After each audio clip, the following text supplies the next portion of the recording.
Kick-ass facts! Pew, pew, pew, pew! They were right. They were right. Who was right? Lots of people. This is probably going to be a two-parter. But let's begin in 1992 with Stella Liebeck.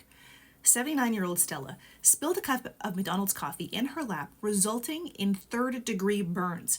She was hospitalized for 8 days while undergoing skin grafting, followed by 2 years of medical treatment. She tried to settle with McDonald's for $20,000 to cover her medical expenses. They said no. So she sued McDonald's for gross negligence, claiming the coffee was excessively hot and dangerous. It was a media shit show. She was relentlessly mocked for what people saw as a frivolous lawsuit. During the trial, however, it was revealed that McDonald's served its coffee at temperatures between fucking lava and the surface of the sun. 180 to 190 degrees Fahrenheit or 82 to 88 degrees Celsius, much hotter than what is considered safe for consumption.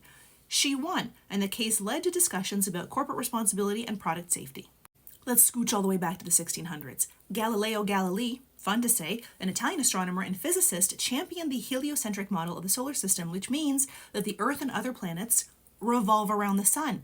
The Catholic Church believed that the Earth was the center of the universe, and in 1616, the Church declared heliocentrism heretical, and Galileo was ordered to abandon his support of it. In 1633, he was tried by the Roman Catholic Inquisition and found vehemently suspect of heresy, and forced to recant. He spent the rest of his life under house arrest. Centuries later, Galileo's findings were fully validated, and in 1992, the Catholic Church formally acknowledged its error and cleared him of any wrongdoing.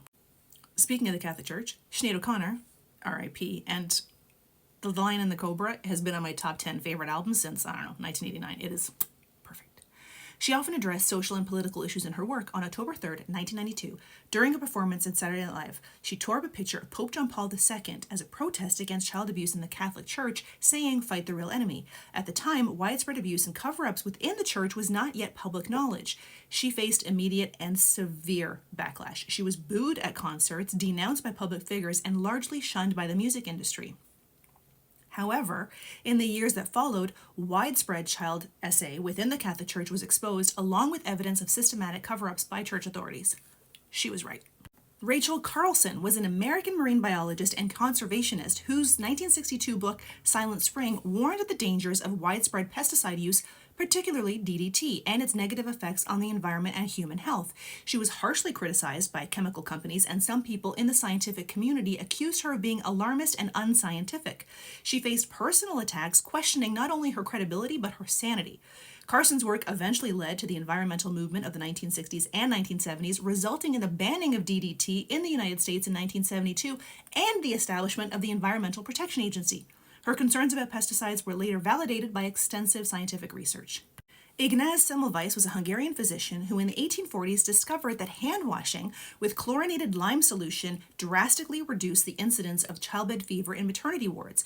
Childbed fever, or postpartum infections, are bacterial infections of the female reproductive tract following childbirth, an infection introduced into the birth canal from the outside.